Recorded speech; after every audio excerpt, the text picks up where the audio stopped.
welcome to the Velocity of Now. I'm your host, Thomas Sheridan. It's the 2nd of February already, 2014, and I think this is show number 27 of the Velocity of Now on the Type 1 Radio Network. I have Steve doing the production tonight, and he's also picked some 3 songs for us, which we will play during the show. My website is www.thomassheridanarts.com. I have some new articles up on the blog well worth checking out. And I've got my books there, and any way you can help me, that'd be brilliant. Even sharing the articles helps because it gets all the information out there.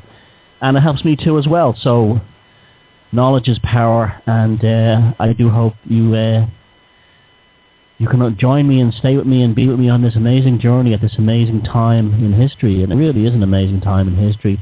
I don't think so much because, there's some kind of global awakening going on. I think that can also be a dangerous idea for people to play into as well. In 1930s Germany, people thought they were going through a new awakening. These things can be diverted into very bad and nasty places too, and not necessarily always be a wonderful thing. We have to be very careful about what we put our emotional attachments on during this time of flux, which has been really brought about by technology. At the end of the day, it's the internet that's done it, and the internet can be a great thing, but it can also be a very bad thing too. It can be filled with misleading information as well as the good stuff. So you can't just read one article or one thing and then say, "Oh, that's the end of it." You have to keep constantly researching and looking, because ultimately this journey is just that. It's a journey. It's not a destination, and it's what you learn along the way and what you have to unlearn as well that makes it a worthwhile journey. And people are obsessed with revolution, and I was just reading there today about I was watching all these photographs being shared all over Facebook by people who were like enthusiastically, people who call themselves awake, enthusiastically sharing photos of the Ukrainian revolution. I've even seen them saying, "This is it. This is the consciousness being raised. This is it." By the usual people who are very gullible and who actually think that Russell Brand is sincere. Those types, and not one of them checked to see who the actual revolution in Ukraine is being run by. It's being run by a bunch of neo-Nazis. The Ukrainian version of the BNP, National Front, whatever you want to call them. And that's who the consciousness is being raised by there. So like I always say, you cannot be attaching yourself to anything exterior and then putting your hopes and salvation in that, because what you're doing is you're disenfranchising yourself from your own potential and your own power by saying, "Oh, he speaks for me. Oh, this is what I represent. Oh, this is what I am." You can't do that anymore. It's too dangerous. It's too dangerous to pin your hopes on it. I was watching a video during the week, and actually it wasn't a video. It was a comment made by that guy, Mark Dice. You don't know him. He actually makes quite funny videos, but they're probably highly edited too, where he asks people to sign their own death warrant and stuff like that in the name of Obama and stuff, other kind of like right-wing issues. He's ultimately a right-wing conservative. He's not woken up at all and doesn't represent woken up ideas. He represents American, Republican, Christian, Bible Belt, right-wing values. That's what he represents. And so a lot of people think, "Oh, he's on the woken up side." No, he's not. He's Rush Limbaugh, that end of the crowd. Now, he posted something about, there was apparently on the Grammys, which why do people even watch this? This is another thing that amazes me. I watched the Grammys last year, and for the last few years it's been full of like things I'm offended by. So you watch it again next year to see if things have changed. So that's one thing. This is another thing. Slave to the system, man. If you're watching the Grammys every year to be horrified by, someone like Miley Cyrus, having her pink bits hanging out, you really can't call yourself woken up or enlightened or consciously elevated, because what you're doing is you have a kind of a fetish for your own enslavement. So anyway, apparently on the Grammys this year, which why anyone would watch that is beyond me, 33 gay couples were married. Okay, we know the 33 number is very interesting. 1933 was a very strange year. I'll agree with that. We know about the 33rd thing in the Freemasons, and you know how they have this, this level of initiation. And he says that then he comes out with that it's proof that, or something like the 33rd degree of the Freemasons. What you find out is that their god is Satan, and they worship Satan. That's not true at all. And people like him, because he's a Christian, that automatically you have to make the assumption that he's not educated, and that's just how it always is. Christianity and idiocy seem to go hand in hand with a lot of people these days.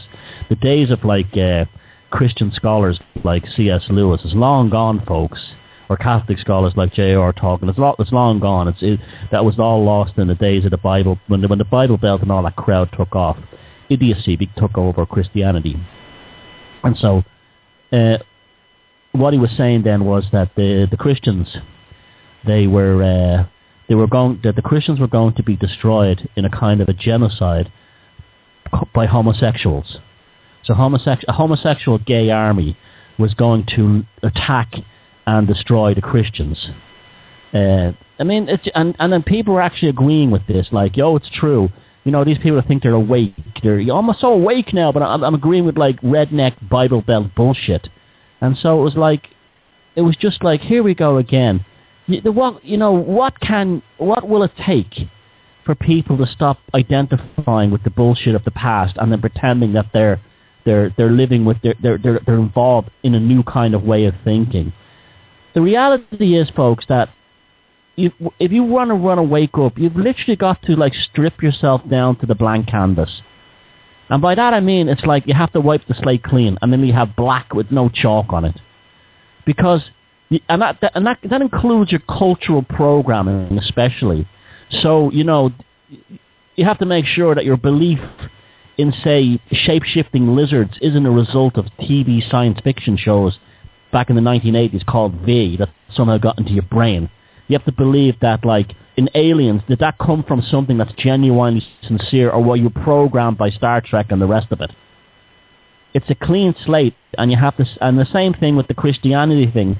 I see so many Jeebus freaks who have actually entered into this scene, and they're bringing the same hang-ups with them. I don't care. I don't care about the Antichrist. In fact, to me, you see, I have to laugh at these people saying, "Oh, the Antichrist, this, the Antichrist." Who gives a shit? Christianity has been a monstrous disaster for the human race. So has all religions. So even if this Antichrist thing was true, what side would that put you on? The side of the guy who's against what we already have? It's really bizarre. It's really bizarre the way so many people in this movement embrace Christianity, and then go on about look at the Antichrist, and then they'll slag off the Pope and everything. Stop all your cultural programming. It has to stop. Now I know waking up is it's a thing that happens in stages. No one suddenly gets the blank canvas thing. But again, this whole thing of carrying your even the belief in the supernatural being like a god, even that has to be. I'm not saying become an atheist. Even atheism itself, you have to sort of dispel the whole everything. You have to dispel it all, and then you start finding the truth that works for you. Because it's your life, and it's your chance to make a difference, and it's your chance to live a full life, and to live a life outside the jurisdiction of the lords of perception.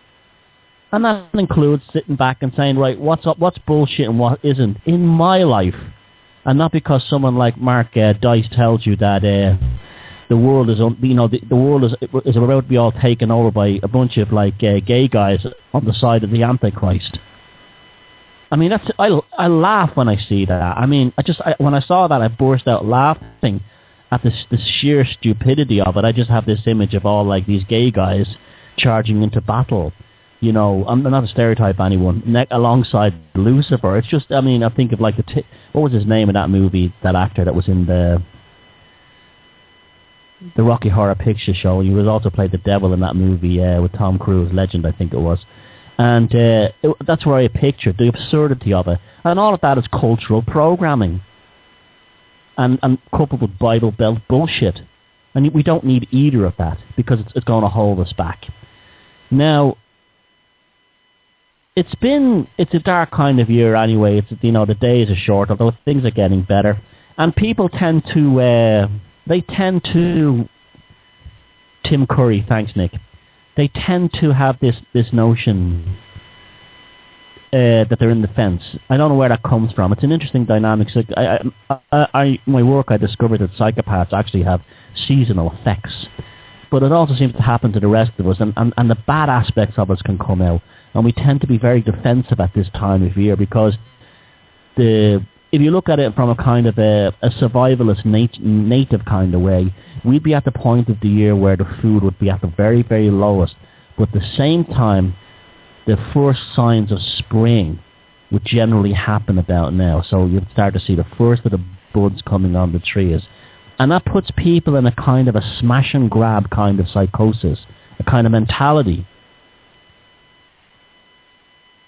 Nick has also just said to me it was actually 34 people on the stage that were married, and they weren't all gay. So did you hear that, Mark Dice? You are a fear-mongering sack of shit, and your fans can tell you that, and you're a homophobe too. And I don't mind anyone if you made a joke of it in a kind of a jokey way, but to use kind of inflammatory language that there was like gays coming to kill you on behalf of the Antichrist because you're a Christian. And to do it in seriousness, it's disgraceful. But anyway, back what I was saying. This time of year, people tend to be defensive because it's almost like an inherent survival thing. And like I always say, as above, so below. Things affect us subconsciously and in the conscious world. And we look up at the trees. Like I was the other day, like yesterday actually. I was standing talking to a chap about the Catholic Church's effects in Ireland, and I was looking up at this, and I was looking at the bare trees and the ravens on it, and I was thinking about all the people I know right now that are kind of fighting and agitated, and it really does come from that. This has been the time of year, and we are the new natives. Remember that. So we'll be subject not to only the sort of the good things about the native lifestyle, but we're also going to become very much more attuned to hardships and the realities of the natural world and seasonal cycles.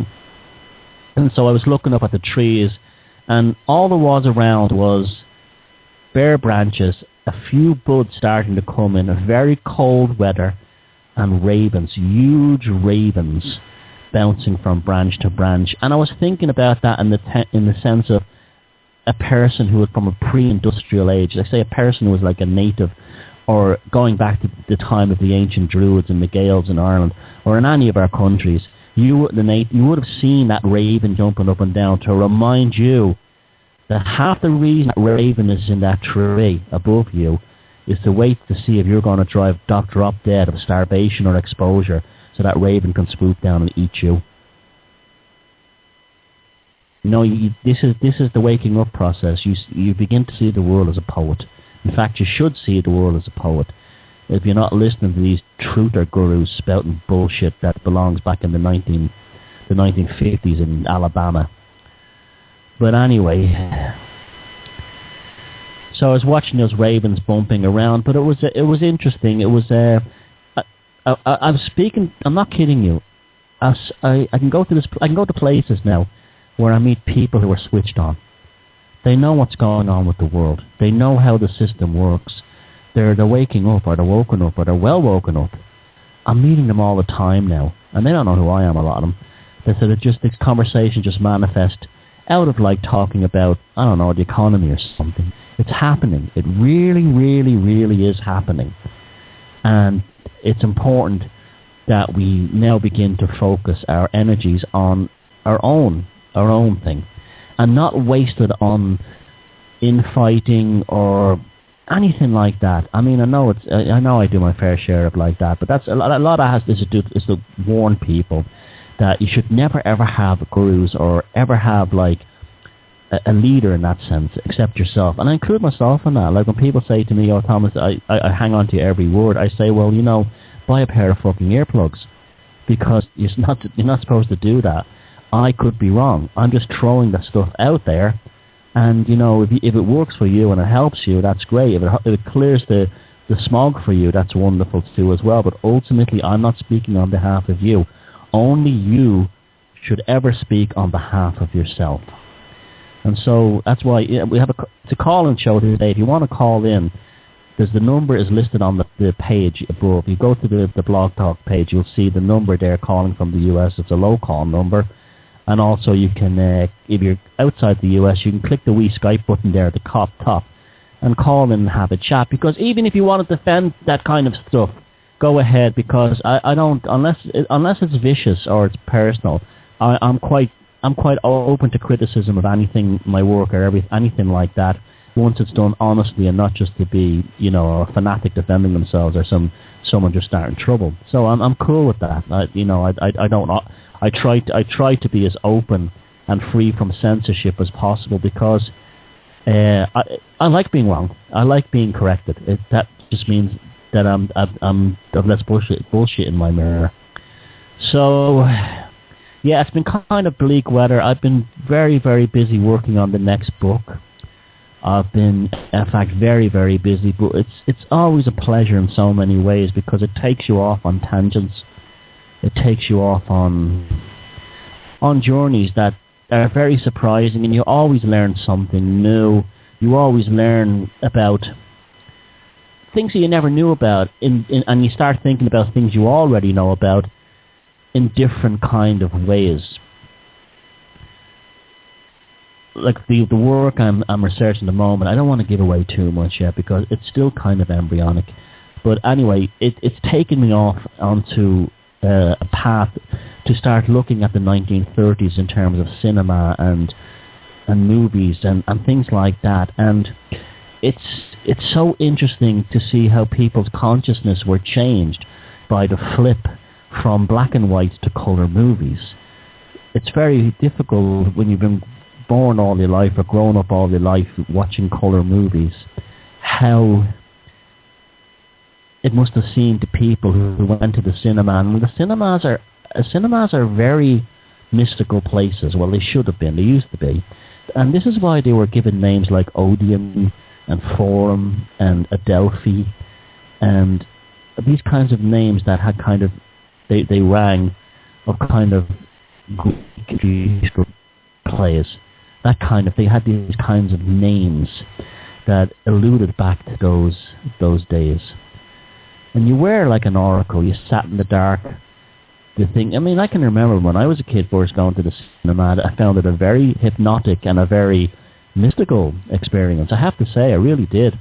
The sound and everything like that. But I've always only ever seen color films. There's never been no black and white films when I was a kid, unless they were purposely made black and white.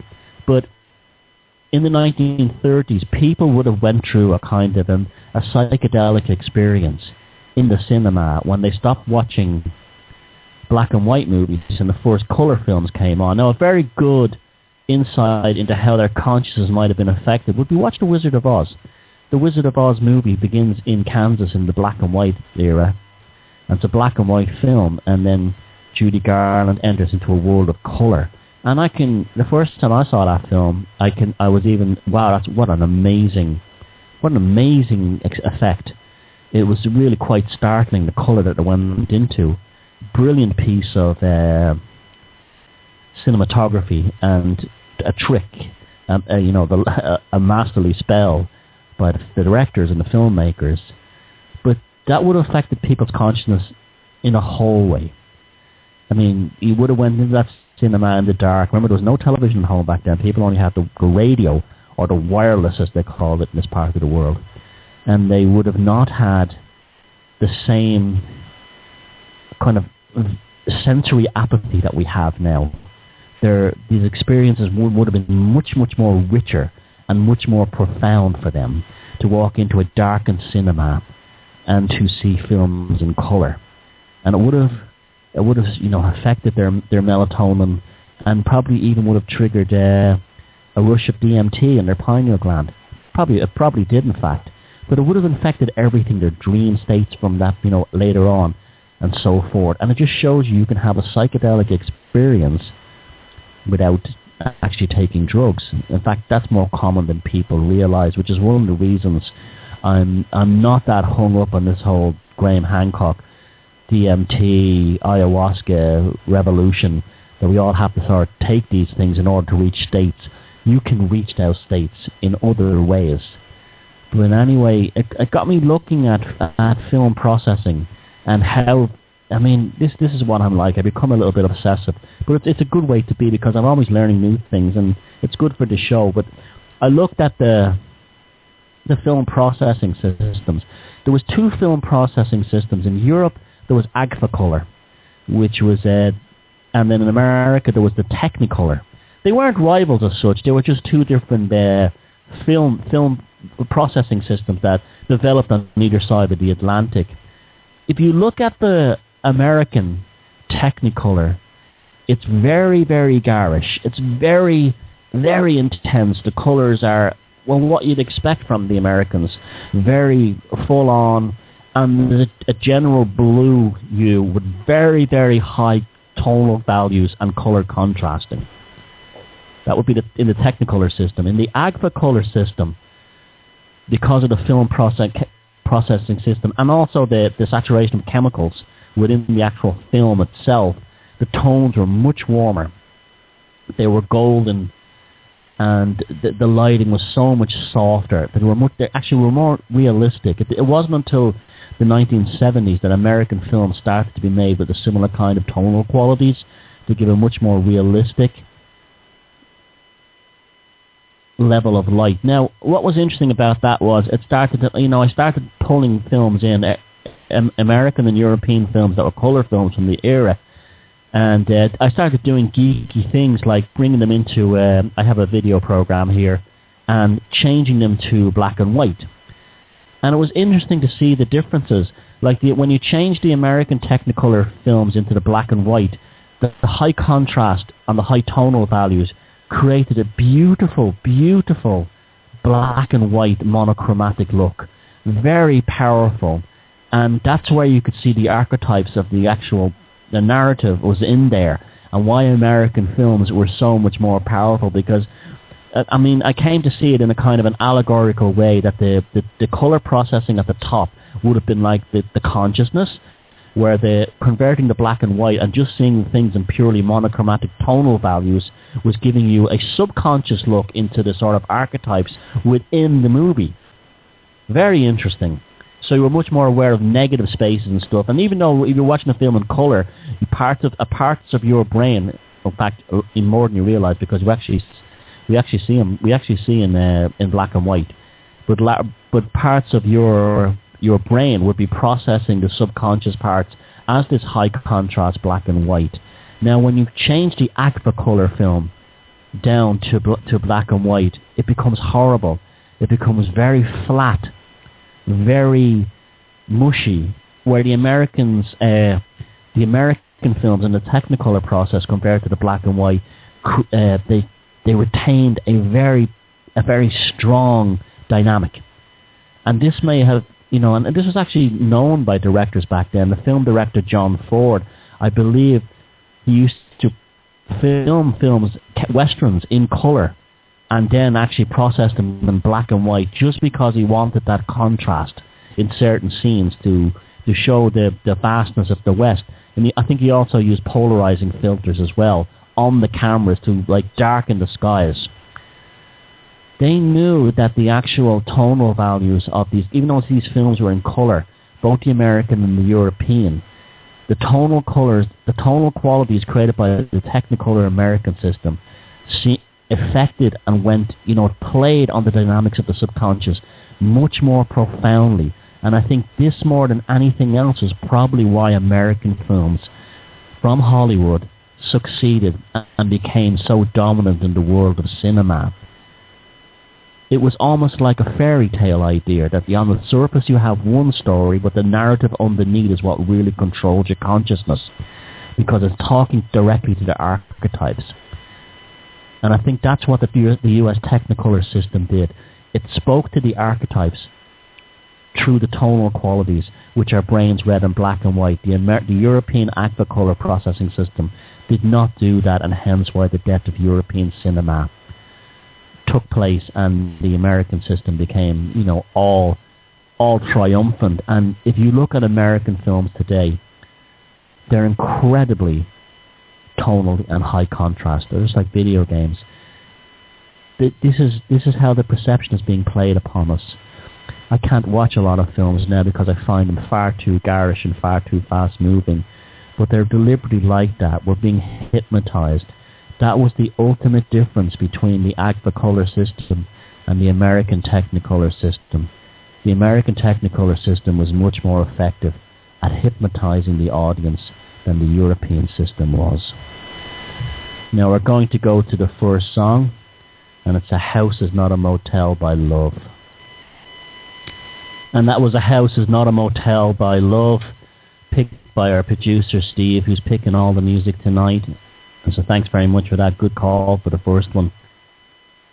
Now, I was just talking there about the film processing systems in the 1930s and how they may have actually targeted the subconscious archetypes within us through their tonal qualities more than anything else. And this had led to the overall incredible triumph of American cinema. Now, another one to consider, I've been watching these old films as well. I've been observing the characters and the roles in them.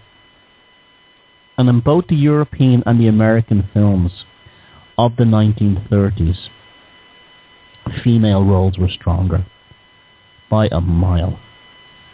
It's ironic to think that in the pre-feminist era, or what they call the feminist era, that female role models today are actually weaker in terms of portraying women as women than they were back in the 30s. I don't see how Angelina Jolie holding a machine gun, or some actress like that, Megan Fox or whatever her name is, holding a rocket launcher, wearing, a t-shirt and covered in muck and sweat and killing people is an improvement. I don't see that as a strong woman. I see that as a murderous male archetype being imposed upon women. Is the legacy of feminism. The legacy of feminism was to give women testicles.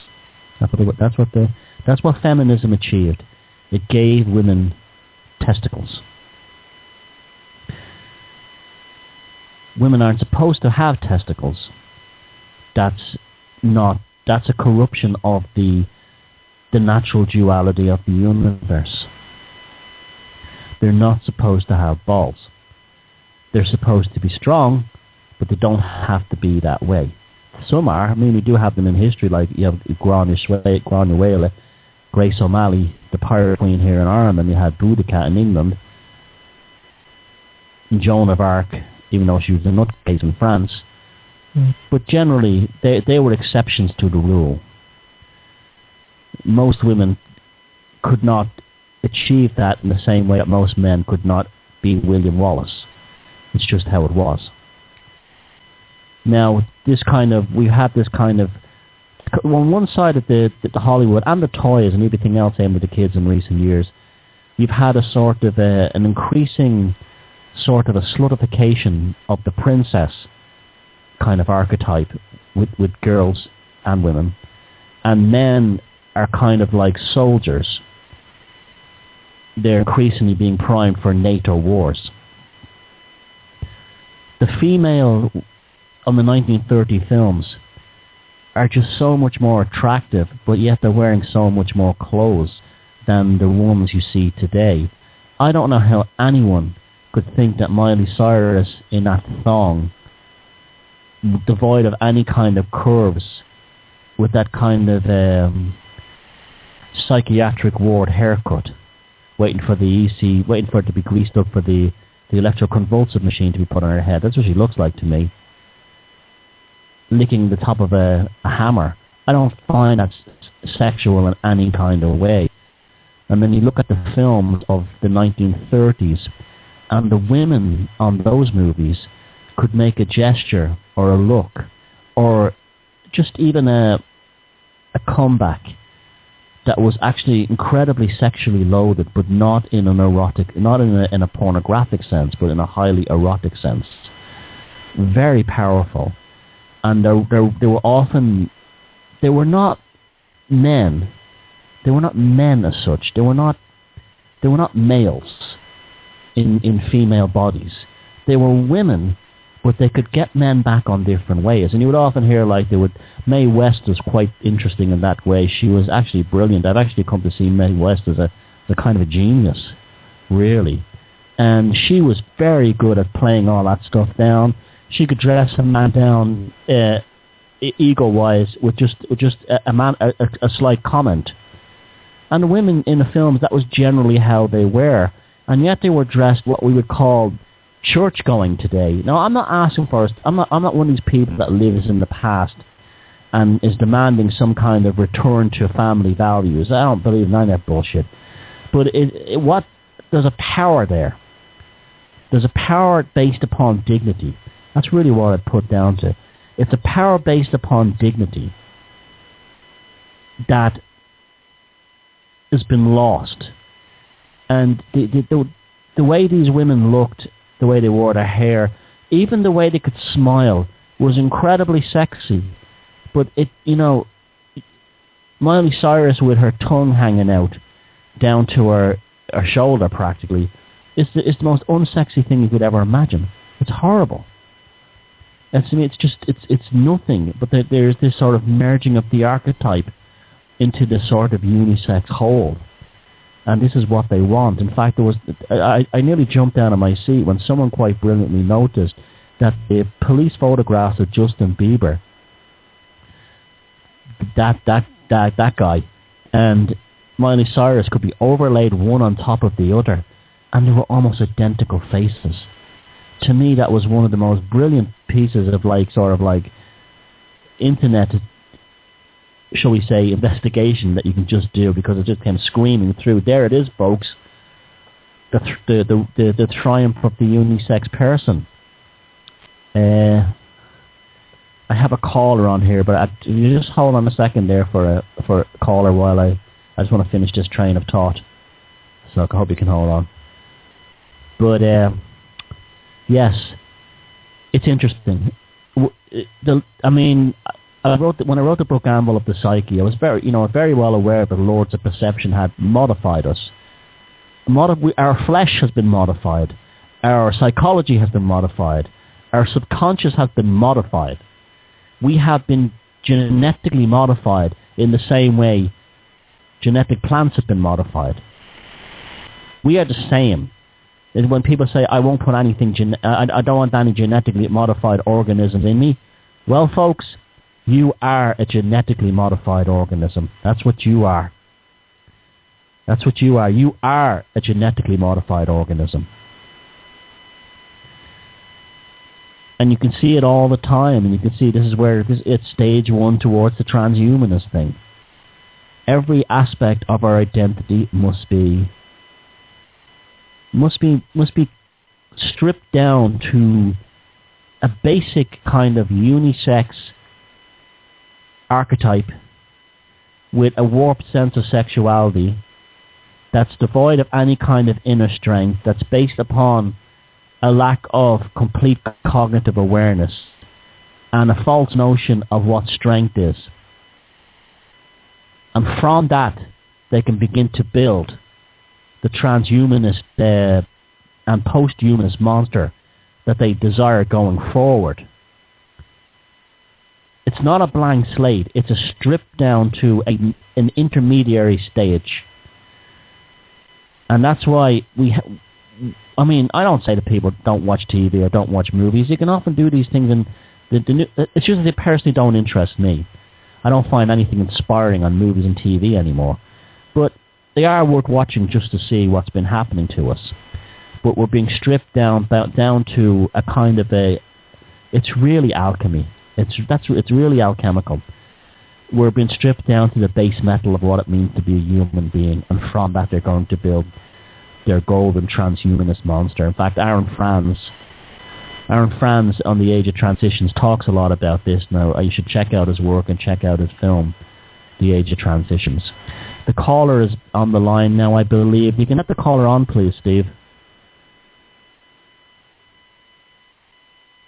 Hello, caller, are you there? I'm here. Who's this? I can't hear you cutting out there. It's poor. What about now? Yeah, that's much better. Hi, how are you doing? Thank you for calling. Doing all right. I'm at home, so my, I've got technical issues here out in the wilderness with my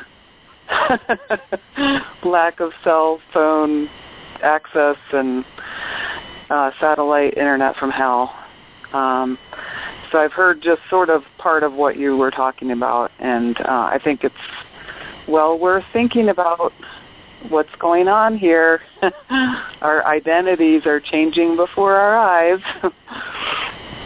from the Lord's perception. Can you give me an example of when you've seen that yourself? Is there anything that happened in the last few years, say walking down the street, that became apparent to you?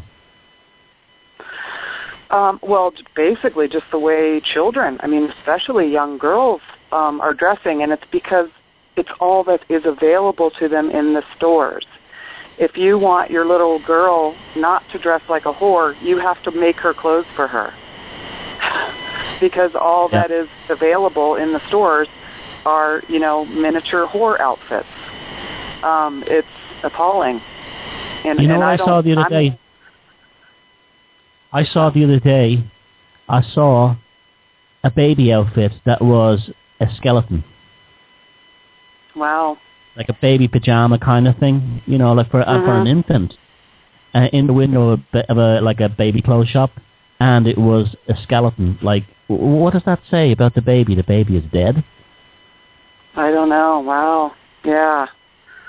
I know people who are into motorcycles and stuff like to dress their babies up like they're little motorcycle riders and stuff, and little things like that can be cute, but some of the things people are doing, it's disturbing.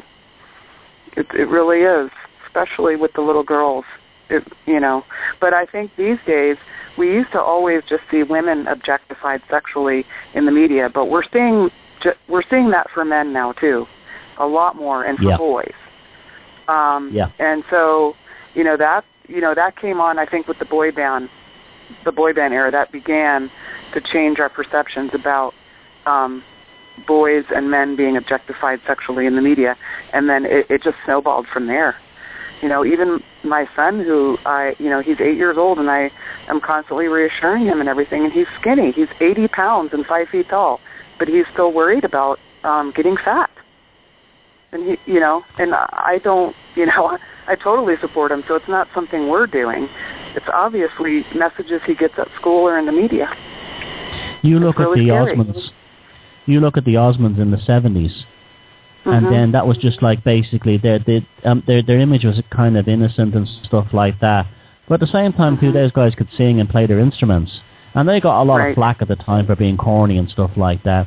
I remember the first, and then you had this weird thing called Menudo, which was kind of like this Puerto Rican mill of Puerto Rican kids who were pushed through this kind of weird boy band scene where they were used up for a while. They were almost like fresh meat. Everybody saw when you got to a certain age, they were thrown out and they were replaced with a new kid. So they're probably still doing this. The one that I remember first in the boy bands thing was the Backstreet Boys. What does Backstreet Boys sound like? It sounds like male prostitutes. Right. No, Rent Boys. Yeah. Rent Boys. Backstreet Boys. And tragedy, they probably were that at the time. When the revelations that have come out about what you have to do to be famous in the music industry. And in Hollywood, yes. Yes, all the stuff that's coming out about the Lost Boys, right? We have one of them that's already... Yeah, those two guys, what are their names? The two Coreys. The two Coreys, yeah, and one of them's dead now because, he got into drugs to try to kill the pain from being raped as a small child over and over. Corey Feldman, yeah. And then Corey Feldman, yeah. Have you noticed they put it out there at first and tell us it's a scam, or tell us how shocking it is, and then what happens then is they normalize it. I always remember that band Milli Vanilli. I remember that they got torn asunder because they were using backing tracks on stage. They're not a real band. Just about every one of them now uses backing tracks. And one of those guys committed suicide because his career was destroyed for that reason. And just about all of them now use backing. So it's like they create an artificial shock. And from that artificial shock, they then normalize it. So what you're seeing when people are going, oh, Miley Cyrus, oh, she's disgusting, she's twerking. Well, they'll all be doing that in a few years' time. This is the real shock and awe. Absolutely, and it happens in politics as well. I mean, we all know that politicians are scumbags. You have to be a scumbag to get into politics and succeed in politics. So right now, one of the most popular Republicans, Chris Christie, the governor of New Jersey, who would be the only person who could beat Hillary Clinton, is now being set and booed at games for the fiasco that they say he knew about, the traffic jam on the bridges that his people were going to. They're just clearing the path. They're clearing the path over for Hillary. Exactly. She's next in line, so they are getting rid of him. And any politician out there right now, the people who are in charge, the psychopaths in charge, can pick anything that they wanted about any of them. They all do it and destroy them. It's a smear campaign. Not. Well, Kira, do you think that Hillary Clinton is a psychopath? Well, I saw that. You're breaking up. I'm barely hear you. About yeah, that did it for me too. Yeah. The impulsiveness. It's one of the most. Actually, it's one of the most horrifying things. If people haven't seen this video, go to YouTube and look for a video with Hillary Clinton called "We Came, We Saw, He Died" or something like that. Yeah. And she's on camera. She has an almost messianic, psychotic episode, boasting about having killed Gaddafi. And this is not a normal human being, folks. This is not a person. I don't know what she is, but that's not a normal human being. And to put that thing in charge of a dying empire that's armed to the fucking teeth, I think that's really frightening. You were worried about like Bush, and of course like the whole thing will be playing out there. Just like Margaret Thatcher. If you're against her, it's because she's a woman.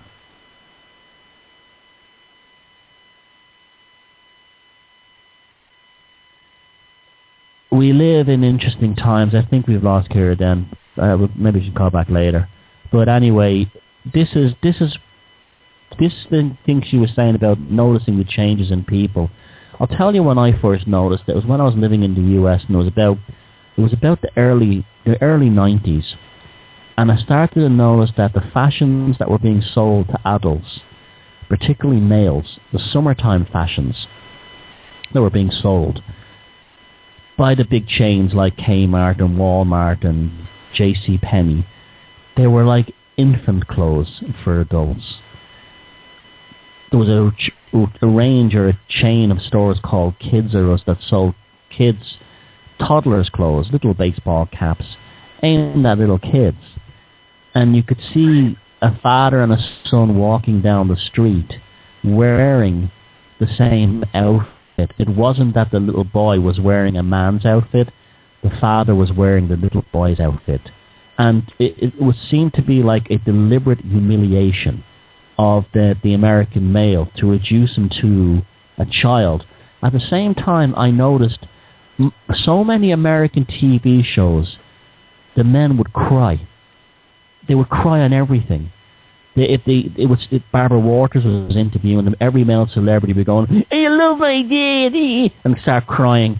If you had like shows that were based on home improvement or even cooking shows, it would end with the guy crying, a grown man crying, going, "Yeah," like a big baby. You used to get so much, and they start with the bottom lip blubbering, blubbering, and then the eyes welling up with tears, and you would see it constantly going hand in hand with this infantilization with the children's clothes. And it was so obvious to me. And then you would have ads on like Disney. You'd have like Disney ads where you would see a grown man in Disney World at Disneyland, and he'd be waddling down, Main Street, USA, and he'd see Mickey Mouse, and you'd see his bottom lip tremble, and his eyes welling up, and he goes, "There's Mickey!" And I was like, what the fuck? I was like watching this shit, and I was like, people, like my American friends and stuff, were watching this. When I bring it up, they say, "Yeah, it is a bit weird. Where's all the stuff with grown men blubbering like little girls on the media?" And what they were doing was they were deliberately sort of playing down the masculinity of the American male in order to make him soft. And you had this whole same thing at the time where you couldn't be a strong male. You had the likes of TV shows like Friends, where all the men were a mess. And you'd have like David Schwimmer, who was like this kind of weak, effeminate guy, and he was kind of on the cover of People magazine as a new kind of sexy. This kind of crap. And it was like, you were so obviously being engineered. This is when I really started to like wake up to the Lords of Perception. They alter you. They genetically and psychologically, emotionally and consciously modify you. They modify your existence in order to put an archetype on top of that, or to make you easier to dominate. An adult who's like a child still needs a daddy. Who's the daddy? The daddy will always be government. Always. Right. That's or the corporation. You're back again. But yeah, you kept breaking up there. But yeah, you see that's something I feel very strongly about. And children, okay, our generation and people of a certain age and certain generations will see it as bullshit, but they're not aiming at us. They're aiming at the next generation growing up thinking that's normal, the new normal. Yes. And so I see it with my son, the perceptions that he has. Fortunately, he talks to me about them all, so we can discuss them, and I can get him to see things in different ways. But it's really disturbing. How old is he? It's very disturbing. He's 8 years old.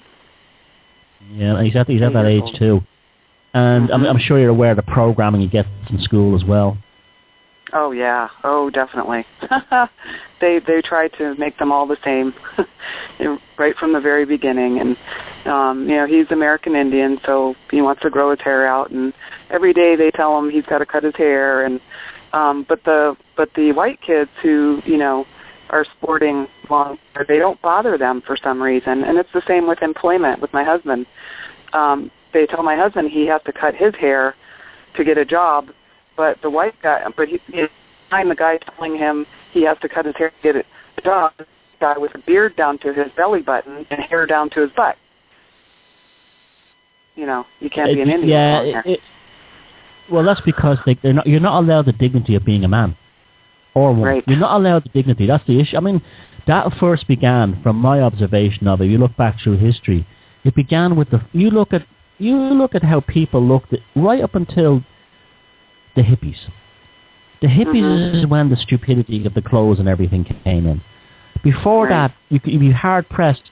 You'd nearly have to go back to the Georgian times with powdered wigs and all that kind of thing. And I remember that would have been only the aristocrats who were mincing dandies, who had the powdered wigs, who went ho and behaved like that. Yes. But there wouldn't have been. The average person wouldn't have been like that. You have to literally travel 200 years. And remember that happened 200 years until the 1960s, the late 60s at that, when you had the flower children and people dressing up like fools. And if you look at photographs of fashions, or even knitting pattern books or fashion books or fashion magazines from the 1970s, your jaw literally hits the floor, and you say, how did they ever get fellas to wear lime green suits? with like a purple stripe down the side and get married in it. Right, and massive bell bottoms and crazy stuff. And nobody stops to think that looks stupid. That looks ridiculous. It's just the whole thing. Oh, it's the fashion. It's the fashion, and you have to go with it. You have to go with the latest fashion. Right.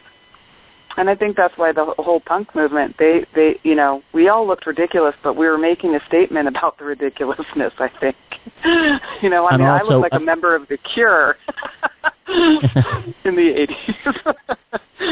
But I think that did develop out of like our own kind of rebelliousness. It wasn't to fit exactly. in. Later on it did, but not initially. Right. Yeah, now when I see kids with piercings and, crazy hair and everything, I like to shock them with an ID or picture of myself in 1987 because they think they're original. They think they're the first ones who are doing this. But it's really the fad of today. It's not. It doesn't come out of a sense of we're being lied to. It's all a big lie. Rebel. It doesn't come out of that sense. It comes out of this is what everyone else is doing. Well, it's Lisa Simpson rebellion. I always remember that scene at that episode of The Simpsons where she was trying to find a new image for herself, and one of the ones she picked was goth. Right. Like she's a goth, and she was like, and she really thought she was going to impress the authorities, and like she is something like she's sitting there with a look on her face like she's miserable, all dressed up in black with the black eyeliner, and the Skinner, the headmaster, the principal, walks past her and just goes. Says something like, "Yep, it's been done." Just to imply, I've seen it all before. Yeah. So nowadays, I think going to school in a 1940s ball gown might be more of a rebellion.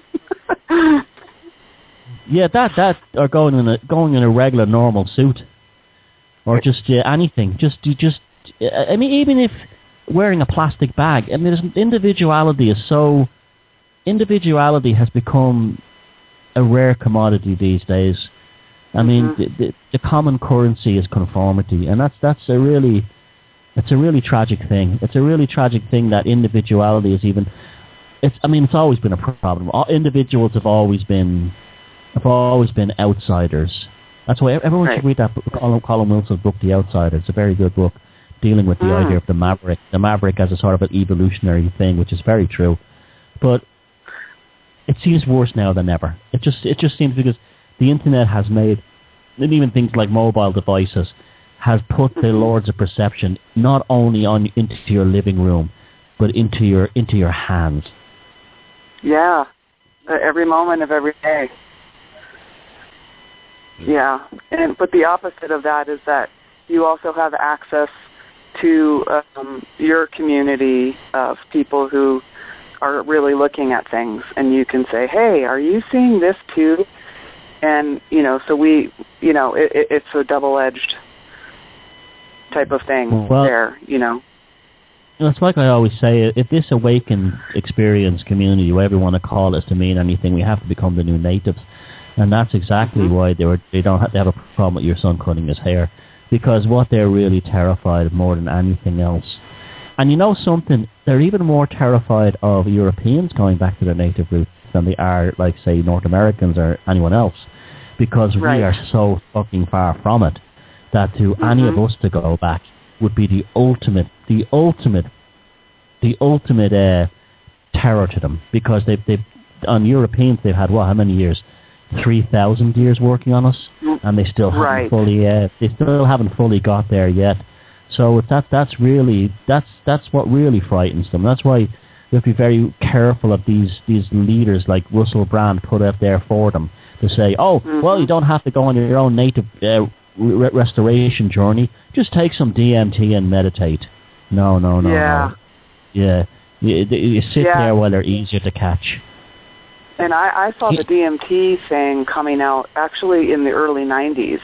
It started coming out in the New Age, and people were saying, they call it an entheogen, because it's supposed to bring you closer to God. And, I think we all have access to whatever we conceptualize as divinity or our higher self we don't need drugs for that. We really don't. And you know what else available it is? to us. DMT is for the new natives what fire water was to the American natives.